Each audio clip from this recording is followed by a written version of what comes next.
All right, so we're back here again with Steve Tunn, who is a local lender in the South Atlanta area, and we want to do a little brief Q&A that we could teach y'all a few things about the surface level mortgage process.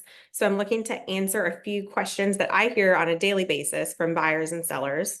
So, for example, Steve, when is the best time for a person who wants to buy a house for them to apply for a mortgage on your website? Say they have, maybe a 6-month timeline or a 9-month timeline. When is really the best time in their journey for them to go online and apply on your website?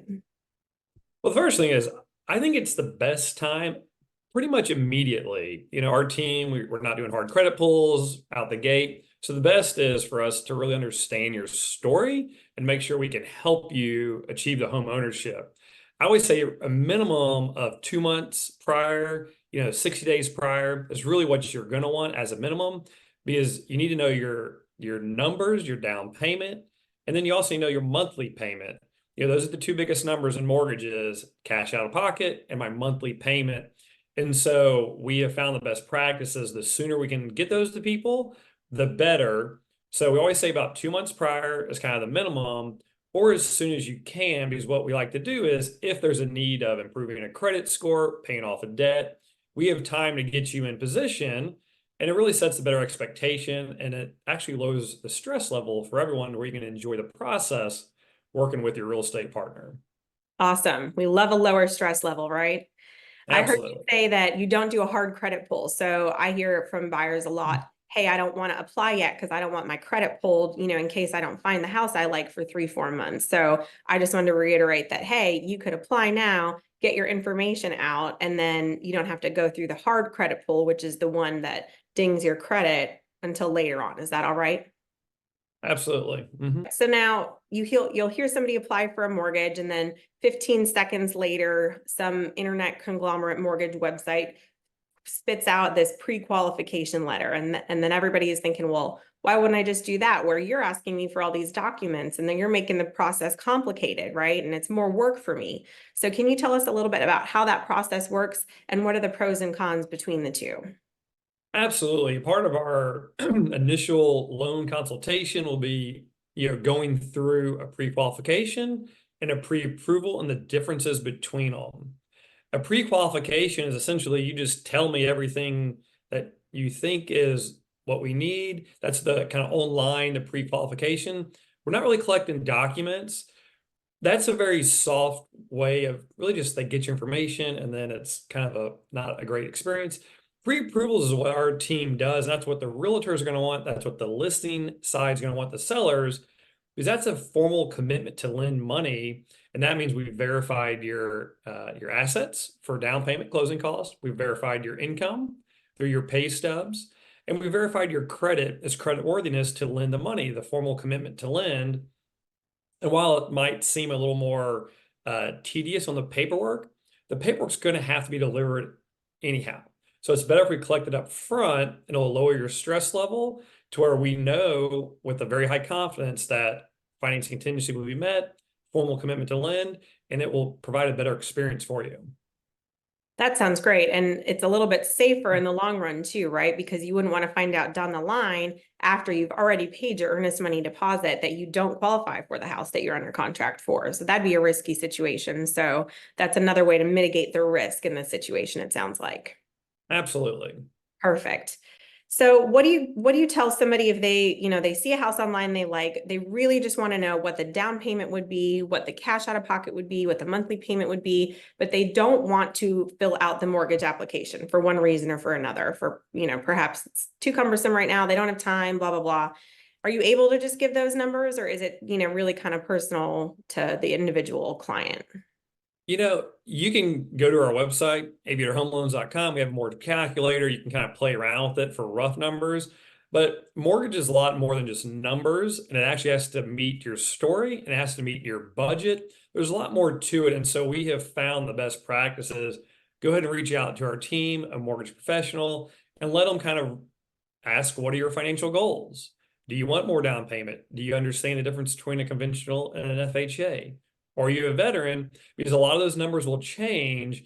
And sometimes, you just want to we want to make sure we understand your financial goals to accurately give you the monthly payment and your cash out of pocket. The two most important numbers is we've seen in our experience is people like they think they're good, they applied, and they are totally shocked by the payment or the cash to close. Traditionally, it's through some sort of online advertising. They click, and it doesn't really lead to a good experience. So you can go play with mortgage calculators online, or I just say it's a simple phone call. Our team works, 8 hours a day. So we're here to help you guys out. We work on the weekends. We can run numbers quickly for you, but the mortgage is a lot more than just a number. It's really understanding your financial goals and making sure we meet them for you. Sure. So the more information a buyer is able to give you on the front end, the less chance there is of a surprise or, a risk in not qualifying later on. Absolutely. It could be as simple as how long are you planning on keeping your house? Some people want a 10-year, so it might be beneficial to lower rate through discount points where there's a break even, or they might do a short term where we actually raise the rate and give you lending credit, knowing that it's going to be a short duration that you're going to sell it. So there's a Sure. lot that goes into meeting your financial goals and making sure we craft it correctly. And so you're out shopping with accurate numbers and data.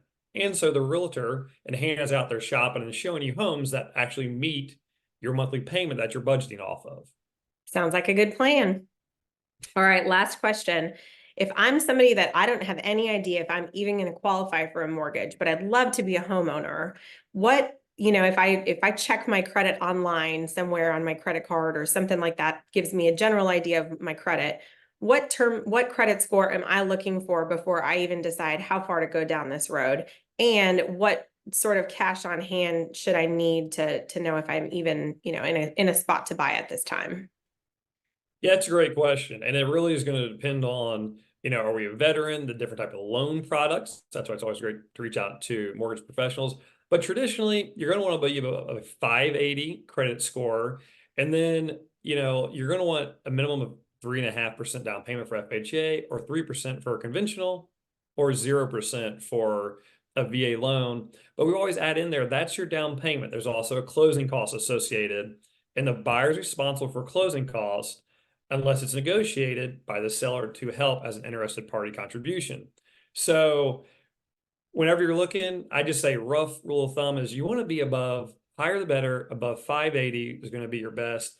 And you're going to want a minimum of 3% down payment to start with, or you can get gifts. There's things we can do to help with those down payments and the closing costs, but you're going to want around 3% down payment. Awesome. And just generally, if I wanted to do some math, how much is a closing cost? So closing costs can range really the time of year you buy. Property taxes are paid at the end of the year. So if you buy it at the end of the year, property taxes might be up higher, which will increase your closing cost. I always say it's going to be around, 2 to 3% on there in the closing cost. The lender, we disclose everyone else's fees. And so for us, we're showing the real estate fees, we're showing the tax, title, prepaids, some mortgage technical terms, but we're showing everyone else's fees. So it's around 2.5% can range in there. Awesome. This is great information. Thank you so much. And again, we'll put Steve's contact information below, so don't hesitate to get in touch to either apply for a purchase or a refinance, or to just get in touch with some questions. Thanks so much, Anna. Thanks.